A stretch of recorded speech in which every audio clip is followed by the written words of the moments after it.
how big can it be? Or do we not even understand that yet? I think there's like a couple like there's like near term success and there's like obviously the long term success. I think at a very high level from a macro perspective, we're sitting in the largest economy on the planet. So the economy for physical labor is half of GDP. So half of the world's money pays for humans to do work. We have a flatlining labor population, meaning the people that we're paying to do the work is flatlining and starting to decrease globally. And that's a demographic problem. We have the baby boomers have started to retire. We haven't had as many kids. It's leaving us like the middle area of the economy and basically in shortfall.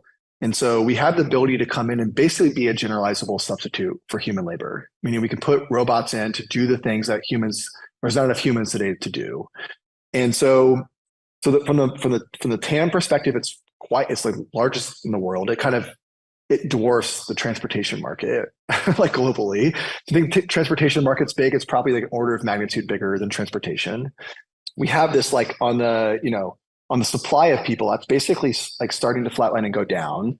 So if we want growth, we need some sort of automation, and we feel like humanoids can be a great basically product for that. And so in the near term, call it over the next 5 to 7 years, we feel we need to demonstrate that this is actually tractable and actually works, meaning we put humanoids into real labor applications and it's actually doing work that's useful. And I think that's a huge hill to climb. We're trying to climb that hill right now. I think if we're able to do that, comparatively, if you look like self-driving cars, this is certainly a bigger market, I feel. And I think it's going to be easier in the sense that like the safety for self-driving cars is a huge dependency in the roadmap for deploying robo-taxis at scale. And a lot of that stuff is pre-revenue. I mean, Waymo and Cruise are $30 billion companies. I think there's a optimistic view I have that if we're able to put humanoids into real labor areas with real big clients, actually getting paid for that and doing that over the next 2 to 4 years, I think there's no reason this business can't be worth more than Cruise in the next 5 years. And then I think long term, it's a matter of being able to really scale this out with a real fleet of robots at really high reliability and high safety. And there's a ton of challenges there. We have to manufacture really high volumes, and there's a very steep learning curve for that.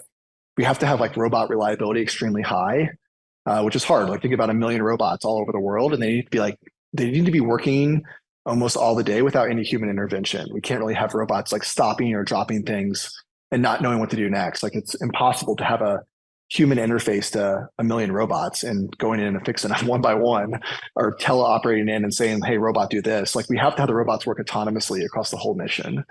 But I feel, if we're able to, the first hill we need to climb is we need to have robots into real applications doing real work that's useful.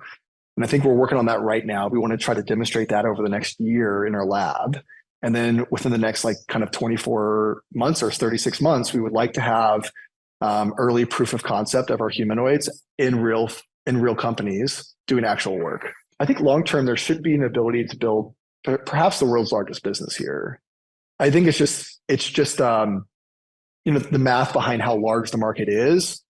And I'm not saying that that'll be figure, but I think the humanoid space will give rise some of the biggest businesses on the planet.